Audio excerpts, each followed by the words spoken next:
Hello everyone.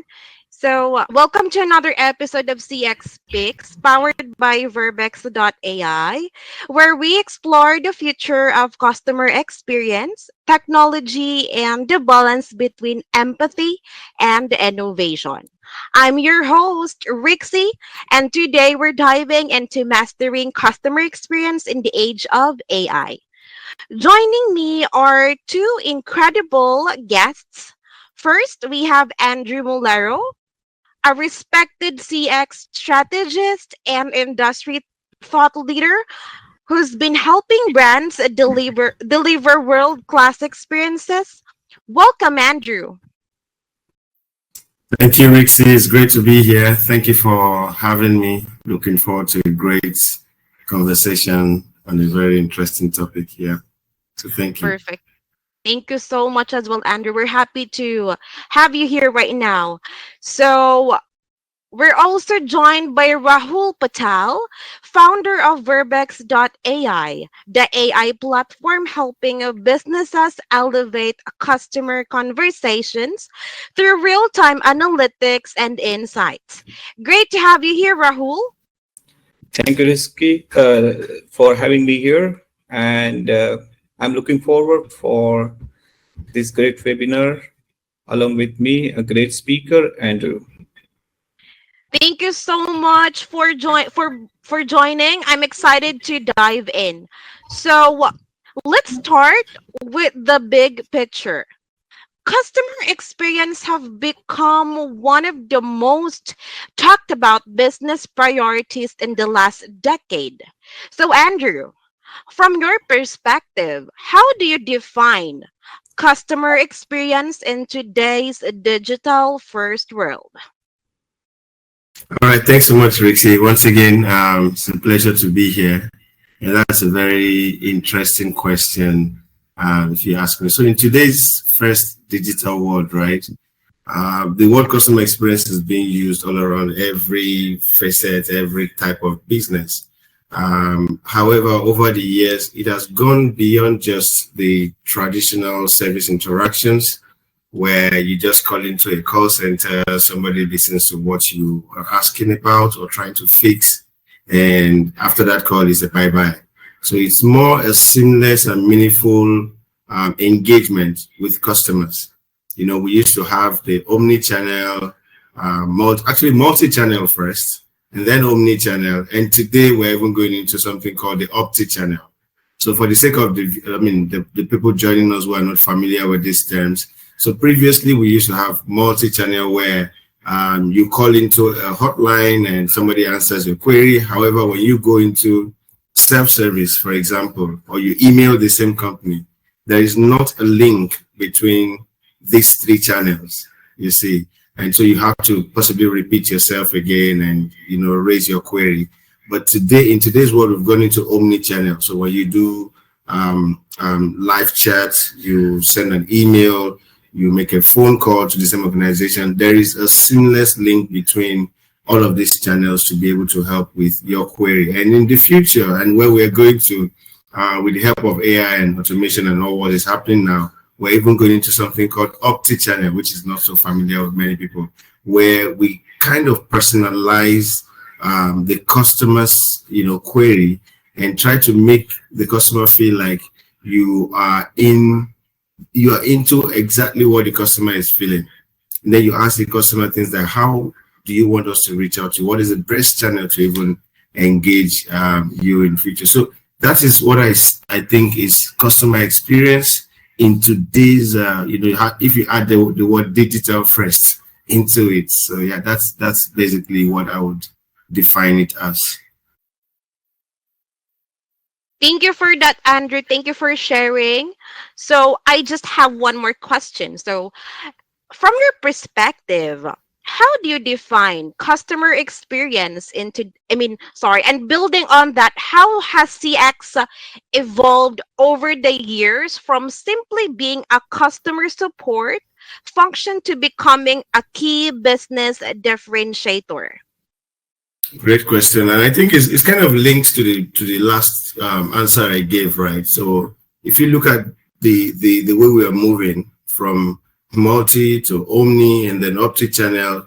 And now with the influence and addition of AI into the contact centers, that is the evolution over the years, you know, and it's gone beyond just simply supporting a customer. It's gone beyond just simply answering a question. It's gone beyond just fixing a technical issue.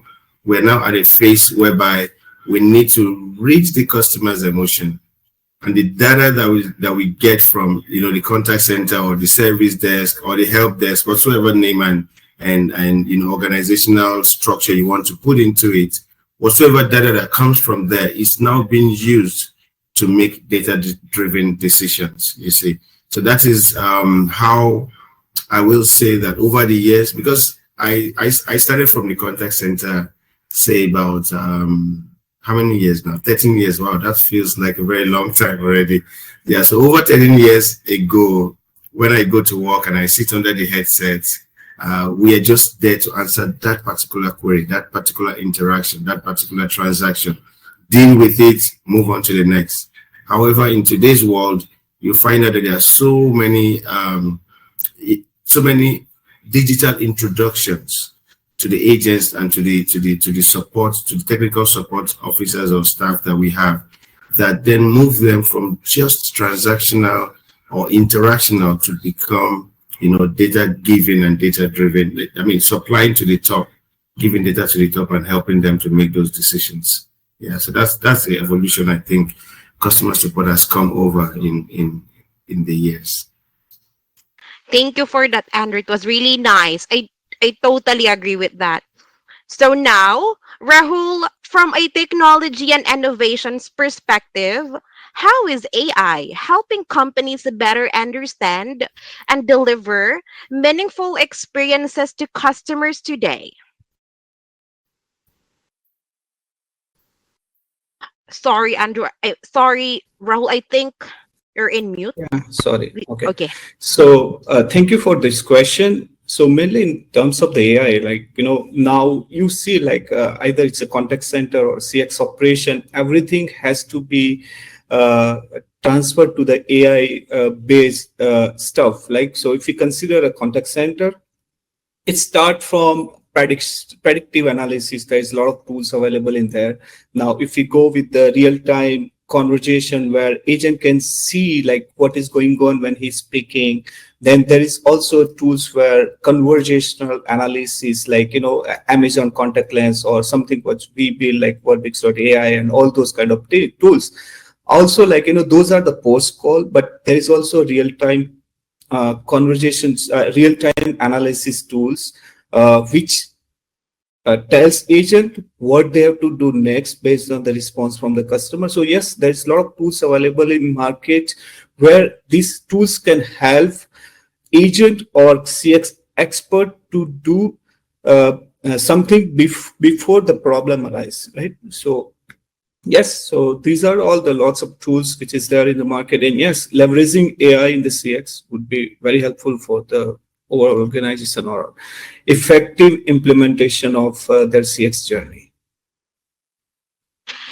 Thank you for that. Yes, I totally agree as well with what you've said. It is really a lot easier with AI now. Okay, so let's talk about now with the contact centers, the heart of customer interactions. So, Andrew, what role do you see contact centers playing in shaping overall CX today? Thanks, Rixie. So one major role, I mean, that we see contact centers doing for businesses today is that it's an upsell or a churn center. So you can either help the business to upsell and become much more financially stable, or the contact center can also be a place where if customers are not happy, they churn, they move on to your competitors. You see, so it's gone just beyond just answering and, all right, bye, Rahul, what do you want? I fixed it, goodbye. And I'll give you an example, because if you don't welcome, or if you don't introduce AI and digitization and all of these tools, like what Rahul has mentioned, into your business, and you just traditionally rely on humans, you might just be living in the 1800s and your business will not thrive because you're not moving on with the current world. Yeah, it's better to use the latest tool than use all the traditional way of doing, because one is going ahead. And I'll give you an example, right? When I used to be a contact center agent, we had this department that was called the salvage or retention department. So what happens is, if you hear a customer, for example, I hear Rahul on the call saying, "I'm going to move away. I don't like what is happening. I want to cancel my services." What we then do is we transfer such customers to salvage department, or what we call the retention department, to try and using soft skills to get back the customer's confidence and not make them to churn. However, I'll be truthful with you, and I'm sure many people on this call have called contact centers and I would say, "Oh, we're so sorry." We're not sorry sometimes. Sometimes if you're a rude customer, we don't transfer you there. We don't want you. But the business doesn't know this. So the business loses customers indirectly. But in today's world, with the kind of tools that Rahul has mentioned, we're using all of those tools as well on the phone calls, that the AI itself already listens to the calls and picks out those words. It doesn't need humans to interfere with customers saying, "I'm not happy. I want to cancel my services." These are phrases or lines that the tool looks out for and automatically engages the right team to try and salvage the customer. So that's how customers customer centers, contact centers rather, can help to shape a company to make sure that they don't lose business. Because if you rely fully on human 100%, I'm sorry, you definitely lose business. Yeah. So thank you. I totally agree as well, because even I experience working in a contact center. So it's really a big role for the contact centers. So anyways, I have a follow-up question. So when it comes to the human side, what challenges do contact center agents face in balancing efficiency with empathy? So from experience, it's a simple one. It's in between meeting my KPI and being genuinely empathetic to the customer's needs. You give me a KPI to speak to customer within 2 minutes. That is AHT, average handling time. Make sure that you're done with this call in 2 minutes and do this quickly. Make sure you go on to the next call. Make sure you pick 50 calls a day and blah, blah, blah. So the agents are in between ensuring they meet that KPI or genuinely listening to a customer and trying to be empathetic. So that's where we need to find a balance, both for the agents, to make sure that we're conscious of this balance. The organization itself needs to come in here, where they need to be conscious of this balance to make sure that agents are, of course, driven towards KPI, but much more shift towards the right, whereby you're listening actively to a customer, you're empathetic, you personalize every call that you get, or every email, or every live chat, depending on what channel you are servicing. So agents are sometimes also, they have their personal emotional imbalance, they have their mental health and things, to work-life balance issues to worry about. So that's where the human side comes in, and it becomes a challenge for the contact center. But there are solutions to this, and that's where the organization comes in to really balance this area, and also have automation and digitization and AI and all of these things embedded together to help the agents. Yeah. Thank you for that. I like what you said. Yes, it's really better to balance it all. You like balance speed, accuracy, as well as customer satisfaction, since it's important. So thank you, Andrew. So now, Rahul, how can the latest tools help contact centers empower their agents to be both efficient and empathetic through AI-driven tools? Okay, so there is two main things for the contact center.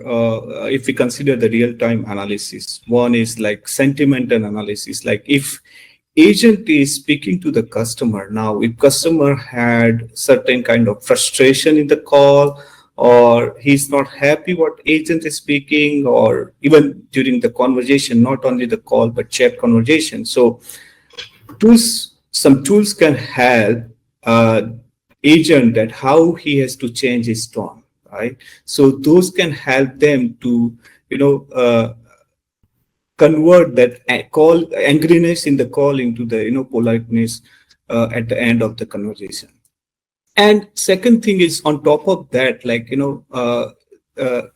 AI coaching, right? So like during the conversation, if agent needs certain guidance or something, right? Because right in today's era, like there's a lot of tools in a real time is available that it can transcript all the conversation in real time and suggest like what agent has to speak, right? So that's called coaching. So that can help agent to prepare the script on real time instead of post call or something. So these kind of things can help in a contact center specifically to agents. Thank you for that. Yes, you're correct. So, thank you. One of the most important and sometimes toughest parts of CX is handling emotional or Yes. difficult customer conversations, right? Absolutely. Yep. Yep. Yes, right. So, Andrew, what are some techniques or best practices for agents when dealing with upset or frustrated customers?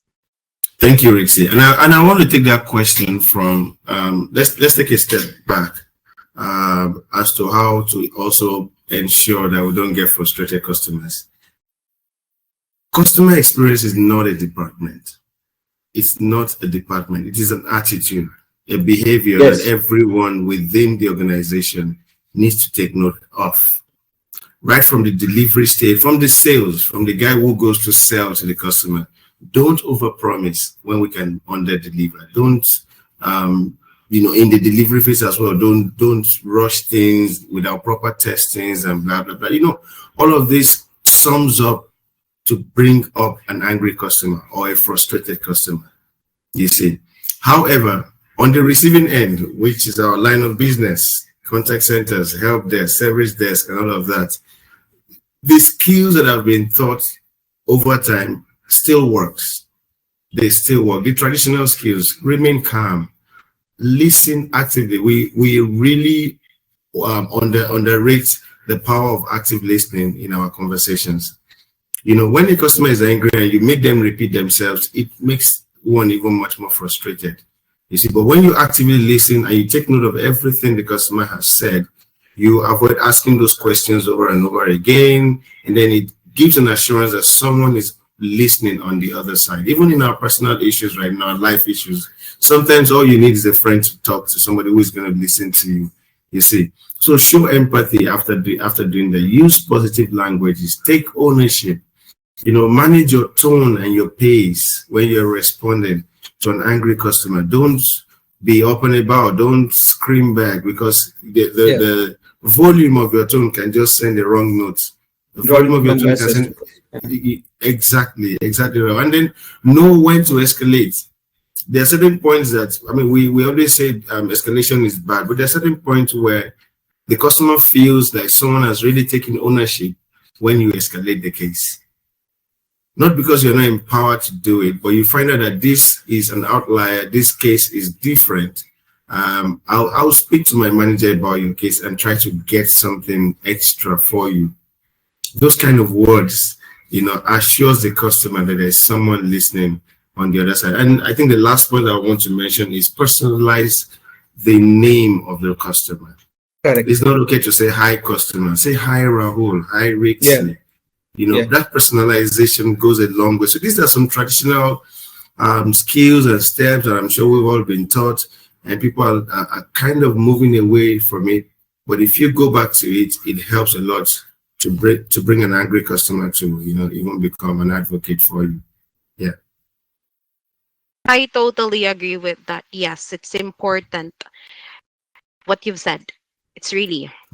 So, on the flip side, how can agents turn negative interactions into opportunities to build loyalty or strengthen relationships? So it's much easier for you to get an angry customer to become your advocate and even writing a compliment for you than a customer who was not angry when they called him. Okay, a customer that calls us. So look out for those opportunities. For me, I always tell my team members that an angry customer is a great opportunity to win yourself a compliment or a recognition or even an award, depending on what you do. So always look out for them. Always use those skills I mentioned in the last answer on this kind of customers so that they can move from, from the left side. It might not be your fault at the beginning of your case. It might be a delivery issue, it might be a sales issue, it might be a network, whatsoever issue it is. Speaking to you and the kind of interaction you give to that particular customer can help you, win a relationship, a very close relationship. Customers who are noisy on both sides. I'll say that again. Customers who are noisy, who speak a lot, who give feedback, they are going to be noisy on both sides, the good and the bad side. So the customers who are just neutral, they don't fill your CSAT surveys, they don't answer to your NPS emails. But customers who are quick to say, hey, this is not working, they make noise a lot. When things work, or when you turn around things, they are also very noisy on this side to say, hey, Rahul was a good, person, or Rixie did an excellent service and did this and that. And, they can go as far as writing in newspapers for you, you see. So look out for them as opportunities, give them extra listening ears, make sure you take ownership of their case personally, and, of course, try to resolve whatever issues they have. Thank you for that. I really love what you said. It's really important to, build rapport. And of course, it's important to give reassurance to the customer.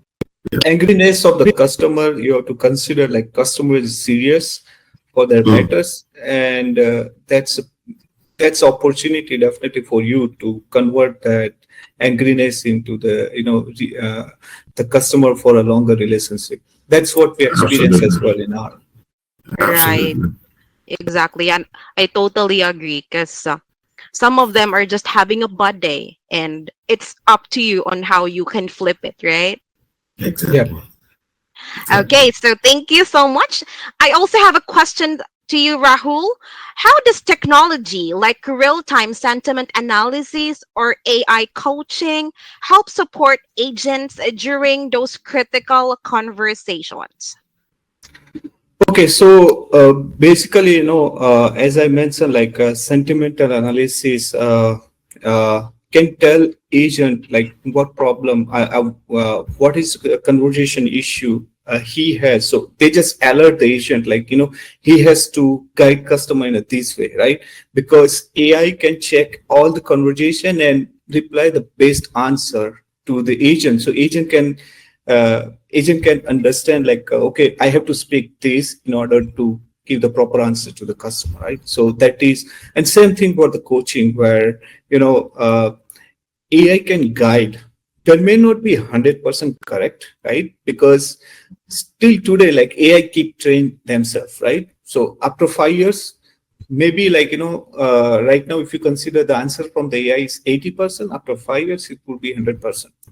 Because AI is keep training. So, as like data is the new oil. So once the data keep loading to the AI models, so it will keep giving you the correct answer. But at least in this era, right, AI can guide agent what they have to speak or what they have to answer to the customer, because AI capture those answers from the most liked answer, or most the answer which is most liked by the people or something. So yeah, this can help agent to if it can help agent to provide the best customer response to offer whatever the problem customer is facing. If I could add to that as well, Rahul, from a leadership standpoint, the introduction of real-time AI and all of the technology has also helped coaching a whole lot, because when you pull an agent into a room and you want to do physical coaching, there is that immediate self-esteem, guide that the agent brings on board.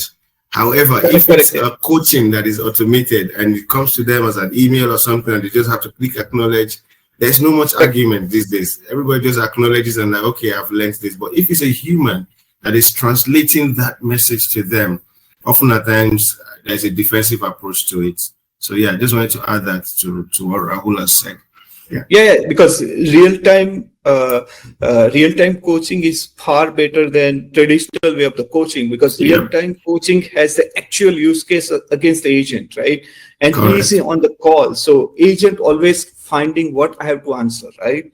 Correct. In traditional way of the coaching, those coaching has been done from the past experience of other agent, but not from this agent, right? So real-time coaching definitely helpful to increase the overall efficiency of the CX or contact center. Yeah, and the fact that it's immediate is also a plus.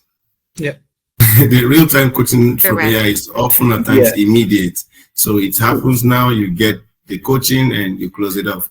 But for the traditional way of coaching, the leaders need to come in maybe 1 or 2 days after, put you into a room, and time has gone over a lot of things. So it's easy. It's not easy, rather, to perform such coachings. Yeah. Yes, I totally agree with that. If it's real time, it will be addressed immediately. Unlike if you'll pull out your agent or the representative, it may take time, and some of the coachings may take at least 30 minutes to 1 hour. So it will take a lot of time. So thank you so much for sharing that one. Let's now shift gears to measuring success. So Andrew, what are the key metrics businesses should be focusing on to truly gauge customer experience performance? Thank you, Rixie. That's a very good question. And that's a topic that at work we're currently addressing as well. Now, it's to get the feedback from customer. Most companies and everyone relies on NPS, Net Promoter Score, right? Yeah. However, personally, and from what we've started saying, I think we have to draw back to CSAT, transactional ratings, rather than NPS, you see. And that's because you and I will often not go into surveys that have 3, 4, 5, 6, 7 questions. However, if there's a survey that comes to your email where you just click on 1, 2, 3, or 5 stars and submit, you would rather do that more than the NPS one. So who are those who go into NPS service? They are customers that are not happy already. If I'm not happy about your services and you send me an NPS survey, even if it's 12 questions, I will go into it and I will want to do it to make you feel my dissatisfaction. I'll put all of the negative comments there. But if I'm neutral, I don't care about what's happening, I wouldn't go into such surveys. However, let's compare that to CSAT surveys, which after every interaction, you send a survey to a customer or someone who has spoken to your agent or has interacted with your agent, right? There are more chances that both the happy and the sad or not so happy customers will respond to such surveys because they are shorter. Psychologically, you don't want to spend much time doing surveys. So I would say the metrics that organizations should move into more should be CSAT rather than NPS. NPS, has encapsulation of so many things in it, and it's sometimes too long for customers to respond to. So I took time to talk about the survey part because you need to hear your customers. That's a major metric. The other metrics, of course, that businesses should be focusing on is things like the first call resolution. How many times are we able to answer a customer on the first call itself? How many times are we able to resolve a customer's issue on the very first call instead of having to do several calls and escalations? So we need to measure that and make sure that we're doing more of first call resolution. And of course, business-wise, churn rates. How many times or how long is the life cycle of a customer with us? How many times do they just, fix on one contract, don't renew contracts? That is just the first contract, and after that they churn, they move to another competitor. We need to start measuring all of these metrics in order for us to gauge how customers are feeling, how they feel with our business, our products, our services, and all of that. So yeah, that's my long and short answer to that. Very good question.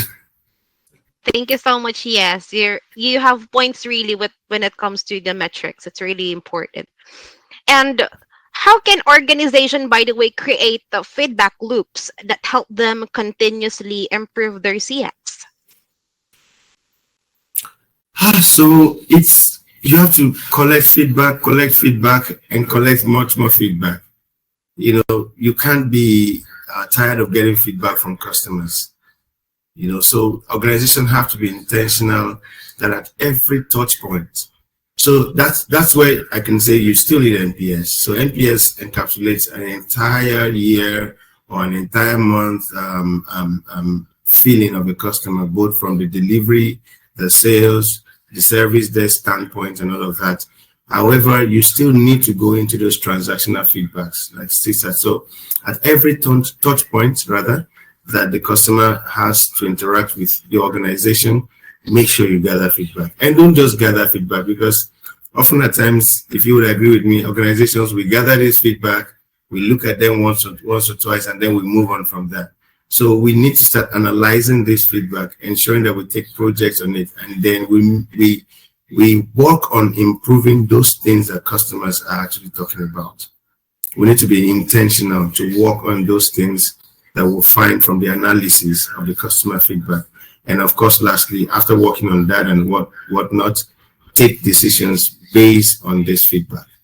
Let's just not take decisions based on where the trend of the world is, or which one might save us a few dollars here and there. Make sure we take decisions based on this feedback, and that could help improve our CX. Right. I agree. It is really needed to take action with regards to feedback based on the feedbacks. So thank you so much, Andrew. Now, Rahul, from your side, how is AI helping businesses move from reactive measurement to proactive improvement? Uh, Nice question. So I just wanted to extend what Andrew mentioned about getting the feedback. What I envision is like AI can automatically fill the survey or feedback from the customer response, because if I have a fight with if I have a fight with my wife, and in the morning, and I'm talking to travel agency booking platform to some problem which I have for the traveling or something, even they response me a good, I was not in a good mood, so I just praise like, okay, I'm not happy with their response of the feedback or a survey. So instead, what I think is like AI will read, or AI will listen all the conversation, and automatically based on that will fill out the response feedback or a survey from that, right? So customer don't have to manually fill out the survey or feedback. So those kind of transition will going to be happen very soon. That's what I envision.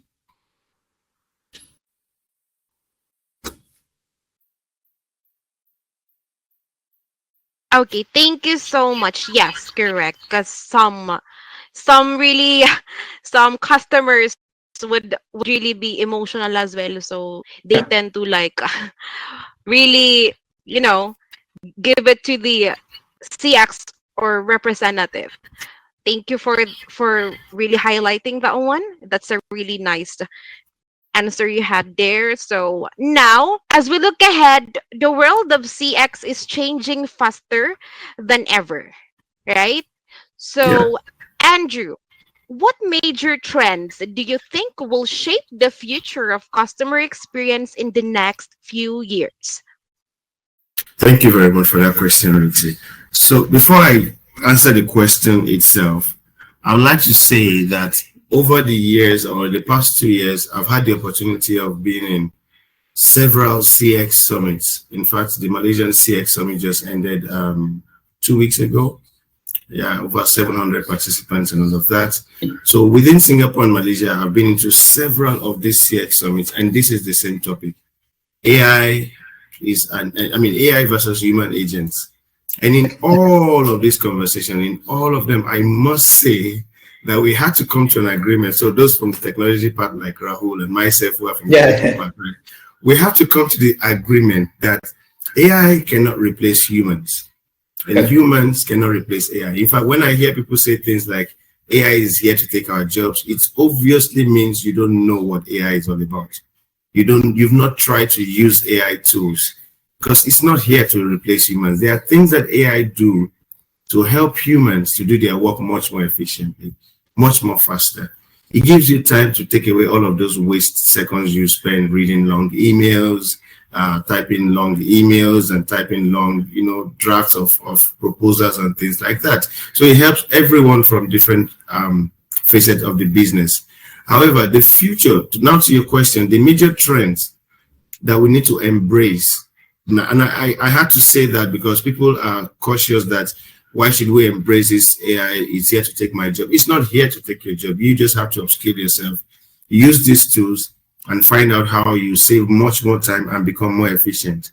Now, some of these things that we need to do, or the question is major trends that I think will shape the future of customer experience, is hyper personalization. And that's one of the things that AI helps you to do. Every customer wants a personalized solution.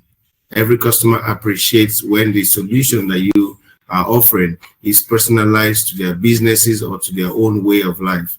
So no more one size fits all. No customer or no organization is going to thrive with the approach of one size fits all. Just deliver this solution and send it out to the market. No customization whatsoever. So we have to stop that. And of course, AI enable customer support using all of the tools like, we've mentioned a lot of them on this call. If you're using Microsoft, I'm sorry, I hope Microsoft pays me for this free marketing. Anyways, if you're using Microsoft and you don't have the likes of Copilot to support your agents, then that's you being, backward. You see, Copilot helps with email, with loads of drafts. It saves a lot of time. And in fact, it's even helping with not just Microsoft tools today. It's helping with the likes of ServiceNow tools, the CRM tools, which almost everyone uses. So you have to imbibe all of these AI tools into both the technologies and also the softwares and also the solutions that you sell out to the customer. So lastly, hybrid. You have to go hybrid, AI, humans. And one thing I want to call out about hybrid is that make sure the customer knows who they're speaking to. Every customer wants to get that notification ahead that, look, you're not speaking to a real human here.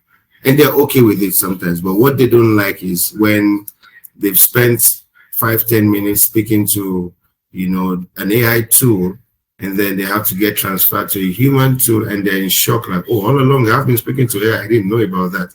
So you just need to notify them ahead of time and make sure you have these two agents working for you. Yep. And of course, be efficient. Yeah.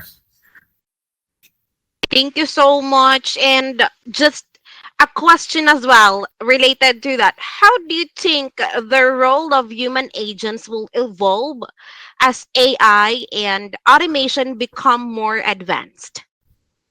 Efficiency overload. You would have much more time to do a lot of extras if, AI is being introduced into our space.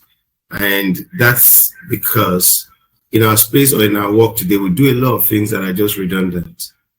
So in the seminars or in the summits I mentioned, we came to that agreement by saying there are going to be those customer issues where the customer doesn't want to speak to an AI agent. There's those specific issues, there's those angry customers, those very highly disappointed customers that would not want to speak to an AI agent. They want to speak to a real human who they believe can interact with them with a human touch and, understand exactly what the customer is going through, putting yourself in the customer's shoe. A real human will be able to put themselves in the customer's shoe much more better than an AI agent. So you see, that's why it is important that we embrace the both of them. You see, so what I think the role of human agents would be is to accept, first of all, the acceptability of AI needs to be really high. It has to go higher than it is today. Today, everyone is so worried and scared about, welcoming AI because they're scared of losing their jobs. However, you will be able to do your job much better if you actually use these automation tools. And you go much more advanced as well, because what you traditionally know will get improved with the help of AI. So with Copilot today, I don't know. I mean, I personally use Copilot a lot. It helps me a lot in my current role. I don't read long emails anymore. I'm able to summarize a whole long thread into 3 or 4 lines. I don't type long emails anymore.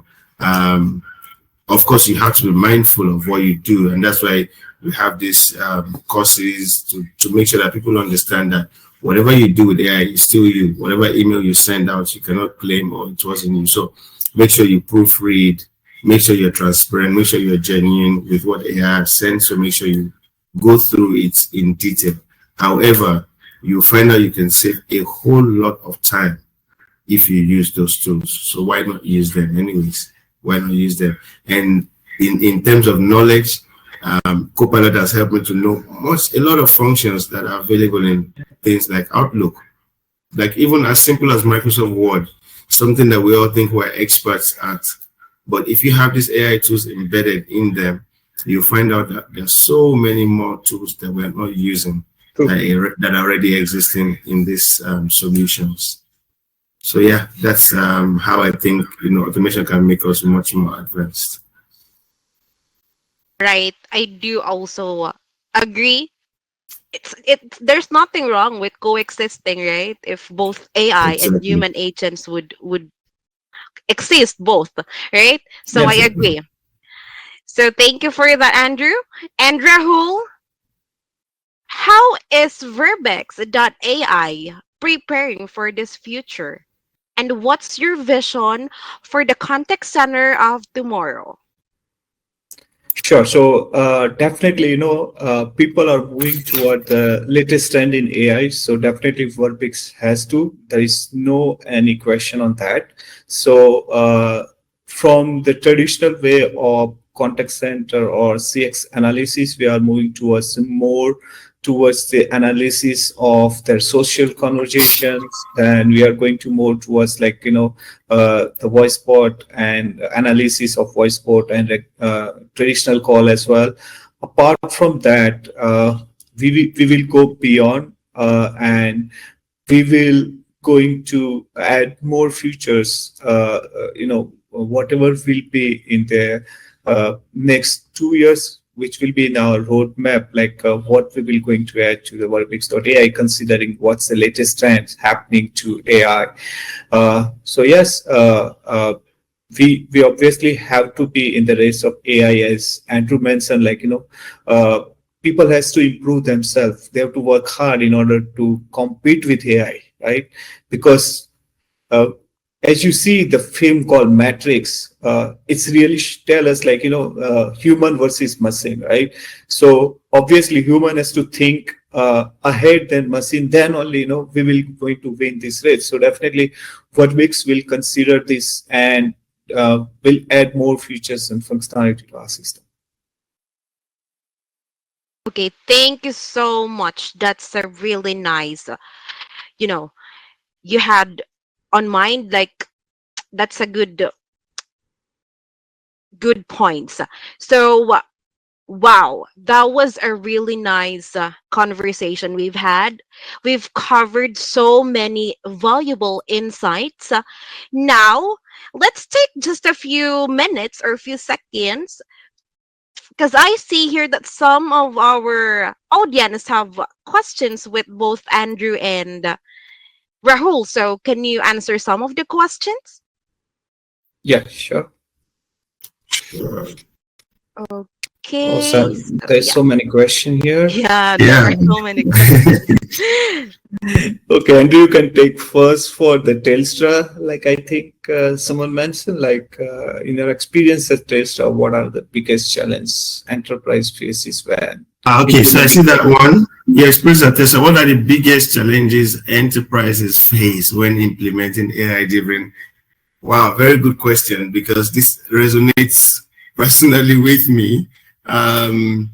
With the enterprise environment where I come from, it's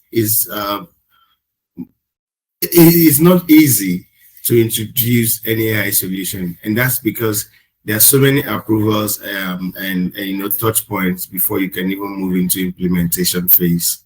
you see, and that's because security, that is data security and PI, is also very important. And when you talk about enterprise, it's not going to affect an individual. You know, it's going to affect a lot of businesses when things go wrong.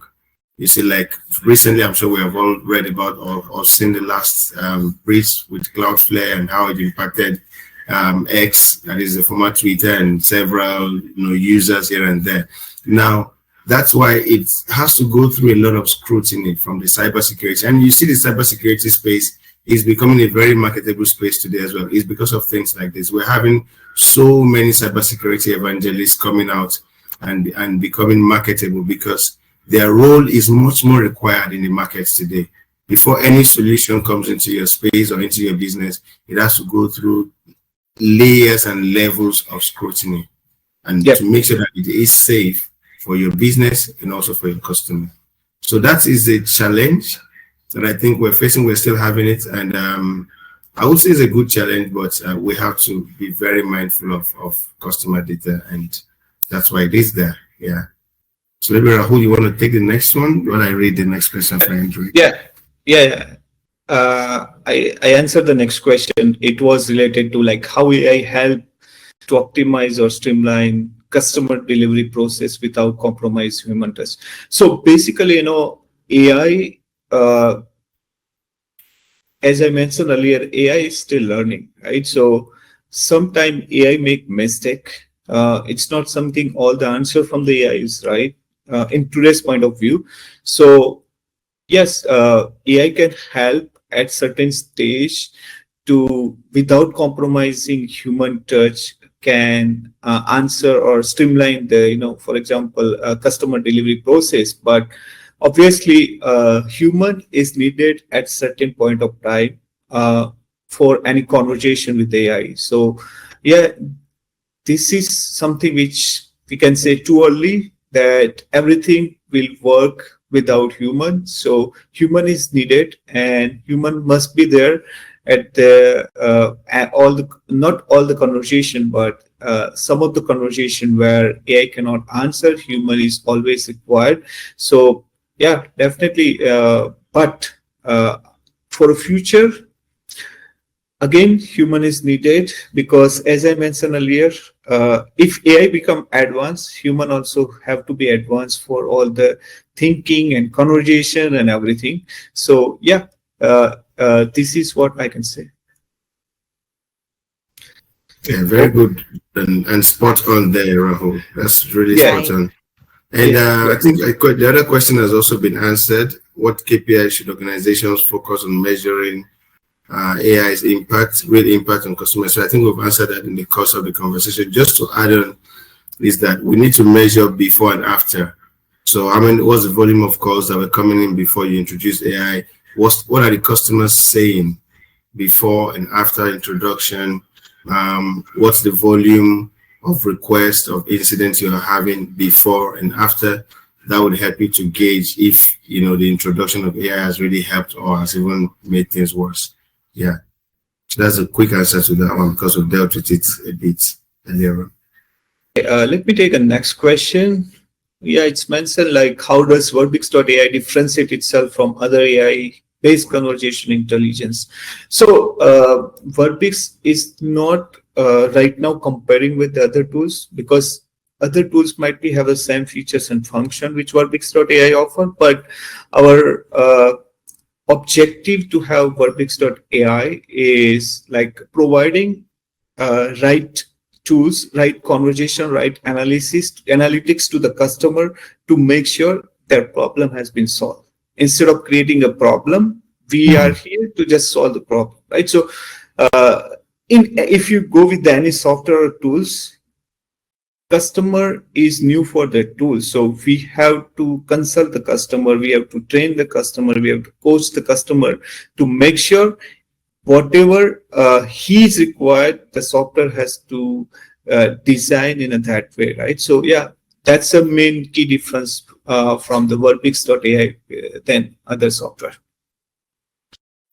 Great. And regarding the question on hyperoptic, I think he's talking about the optic channels of CX and the impact on PI and data. So I think we also touched a bit on this, data protection and things like that.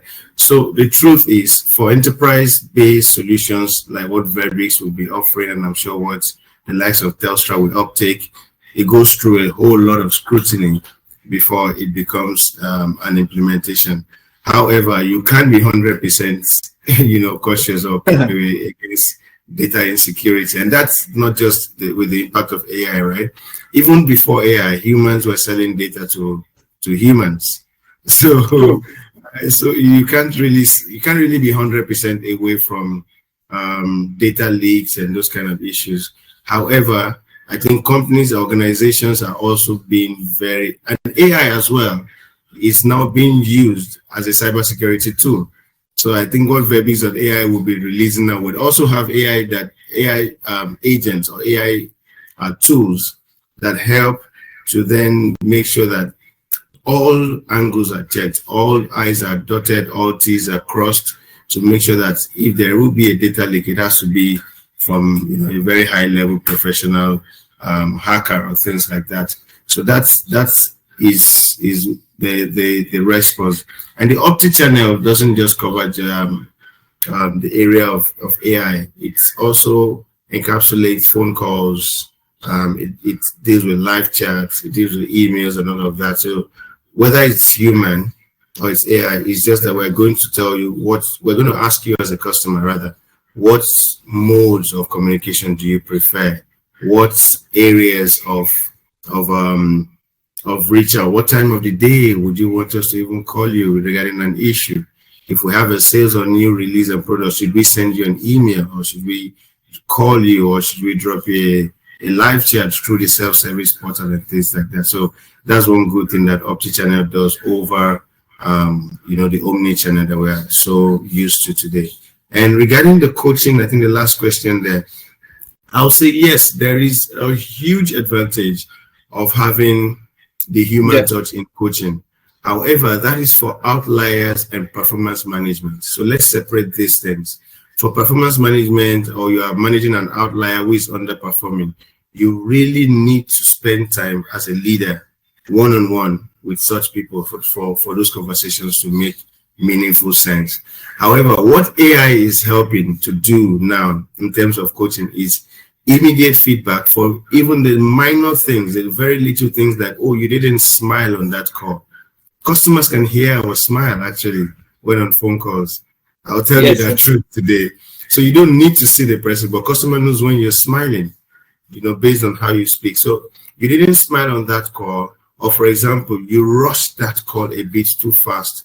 So those kind of little conversation, having to wait for the human touch to come into it might be a waste of time and might not even happen at all, because you as a leader might just be like, oh, that's something little, I'm just going to wave it aside. But AI will not wave it aside. AI will ensure that they actually go through every of those coaching, and that helps the individual to improve. So that's why we need hybrid. We need both in leadership, as a call center agent. We need both AI and we need human touch always. Yeah, so I think we've answered, or I've answered majority of the questions. I think I have to answer the first question, which I think we escaped.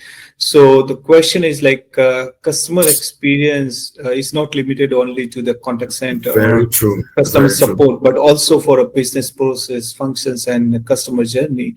So I hope the solutions also take care of this in this age of AI. So basically, customer support or customer contact center comes before you sell the product or something to anyone, right? So from the pre-sales to the post-sale support, all the journey of the product lifecycle or service lifecycle is very important. So AI has to be taken care or consideration in all the lifecycle to improve the productivity process and overall efficiency of the business.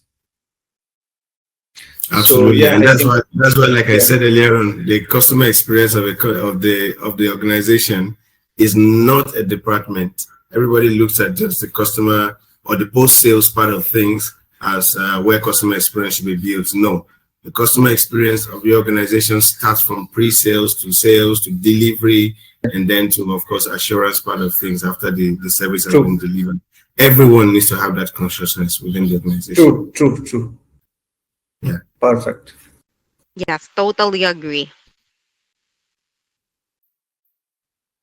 Okay, so wow, that was a great questions. Those were really great questions, and thank you, Andrew and Rahul, for answering those questions. So before we wrap up, Andrew, if you can leave our listeners with one piece of advice to improve CX starting today, what would it be? Thanks, Rutsky. That's a very easy one, I must say, because I think we've mentioned it in the course of today's conversation. Yes. Everyone needs to embrace AI as a tool that is not here to take over your job. I used to have that idea as well. If we roll back 3 years ago when we started hearing of AI, it's that, oh, we're going to lose our jobs. Robots are here to do the job. No. So the advice I would leave to everyone is, if you want to do your work effectively, more efficiently, save time so that you can have, ample time for work-life balance, for family and every other thing, you would have to embrace AI, embrace these tools, embrace these solutions. They are there to, to make things easier for you to stop doing redundant activities. And they also remove waste. The rework we have to do from a leadership perspective, there are several rework we have to do because of people's mistakes, human errors, and things like that. AI comes in perfectly into your CRM, into your IVR systems to make sure that all of this waste and redundancy can be eliminated, and then you have an efficient and a more effective workforce. Yeah, that would be my final advice to everyone. Thank you. That's a really great advice, Andrew. Thank you so much. So now, Rahul, what's one thing you'd tell businesses about using AI responsibly to enhance, not to replace, the human Yeah. element in CX? So basically, my advice to the business that must allow their team to learn AI, new tools or something before they do anything manual. Just think twice, like how I can automate this thing if I use the AI tools or something. So that's my advice. Like keep learning, upgrading themselves for AI. This will help them to increase more productivity or efficiency overall in the contact center or CX organization. As much as people leaders and HR and all would not like what Rahul is saying, is the absolute truth. Just have to embrace and mix it with your humans. Yeah. True. Thank you so much. It was the perfect way to close. So, Andrew, Rahul, thank you both so much for joining us today. And to all our listeners, thank you for tuning in to CX Picks, powered by Verbix.ai. We will come up with the next exciting speaker for the webinar with a new subject. If you enjoyed this episode, don't forget to subscribe or follow for more conversations on how AI and human connection are shaping the future of customer experience.